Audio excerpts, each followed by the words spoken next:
got a question for you, Zach. I don't know why I just thought about this, but as well, since we're talking about heat and air stuff.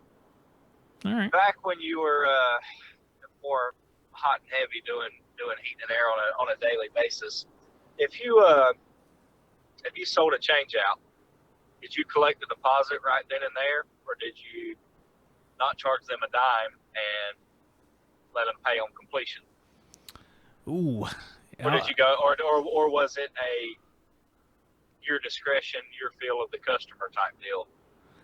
Well, I'll tell you what, man. When I went out on my own, let's see, 2009, the very first, I didn't do a change out till like the end of the year because I was just doing a few service calls on my own, and change out came along. That change out, I got half up front on that change out. I did a half deposit because some states like I thought like Greg Fox, it's illegal for them to do that in California. They can't take half up front. They can't take a deposit like that. Right. But I have typically taken deposit on mine. Yeah, gotcha. Maybe not 100% of them, because some people I did. I knew them really well, or they were a friend of a friend, well trusted. But typically, I took 50% up front. Yeah. And then left the country. No, they left the country. Left the guy. The way I say it, if this guy totally screws me, I'm gonna have enough money to pay off the material. That's what I want. Yeah. That was the idea. Yeah, I think that's that's most people's ideas. Like, if this dude disappears, well, at least this covers the material that I've already bought. Yeah. So that's what I was thinking. At least I'm not in a hole, because it's just me. So somebody like doesn't pay me after I bought something, then it could really hurt me financially because it's just me. Yeah. I don't want that. I want to avoid that. Absolutely. And people were pretty good about it the whole time I was in business. I mean, whenever I asked for it, I don't remember any time when people were like, really like, why do I have to do this? People were usually pretty much on board with it. Yeah. So that's good. If you can't get 100%, get 50. Yeah. That's what I say. That's right. That's my sales class for you, Justin. That's my sales class. Get it all up front. I'm so good. Hey, yeah, you cover your own butt. You say customer's always right. No, these people like to mess the contractors over too. Get half your money at least.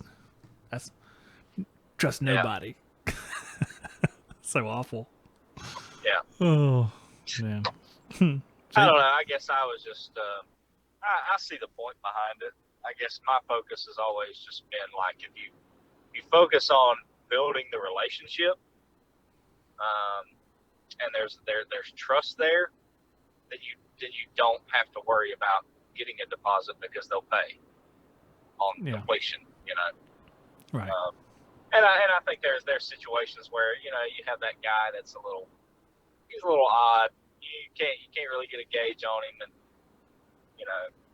feel kind of weird about it. Like, I should probably get something from this guy, but yeah, I think that's okay. It's never. I've never approached it as a every single time. This is what I'm going to get 50% down. Because I just think you should be building a relationship, and there should be some form of trust there. And I know and that. If not, that you probably shouldn't be doing business with them. Well, that's the thing. I mean, it depends on the business. So if I was a bigger company, I mean, because a customer's going to like not having to pay till the end. That's for sure. With the deposit, you can only get a negative reaction. They're not going to be like, "Oh, a deposit, great news." It's just a negative reaction possible. But if you're a big company, you don't have to ask for it. Would you like for me to write you a check for all of it right now? Yeah. You might get some of those, but they're rare. I did get some of those. People are like, "Do you just want the whole thing?" I'd be like, "What are you, crazy?" I mean, I don't trust you, and you trust me. This is lopsided. I feel bad for asking for this, and yes, I'll take everything. That's right. I mean, people did that. Well, I wasn't going to, and I don't have to do this job. I'm just going to go to like Disney World now, and whatever. I mean, we'll see what happens. How bad is this legally? I don't know. I never had it. People really legitimately, people did say, I'll give you everything a few times. I don't remember if I took Yeah, everything, and I don't think I did. I always told them, like, you don't have to do that. I'm just doing this because I can feel secure and cover my butt a little bit, because it is like, one job, two job, people do that, then I could be in a pretty bad spot. is it about covering you business wise, or is it a scare tactic to keep them from shopping because they've already put some money down, so you somehow Oh. think that that's going to keep them from shopping around?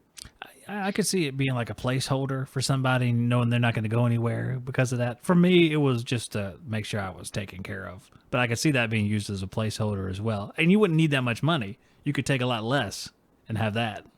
If you took like Yeah, 10%, I mean, people aren't yeah, going to shop for somebody else after giving you 10%. I mean, that could be like $2,000 on a big job, $3,000. You wouldn't think yeah. so. You'd be like, do I just get to keep this if they shop for somebody else? In that case, just go on. I'll just keep this money and not have to do a job.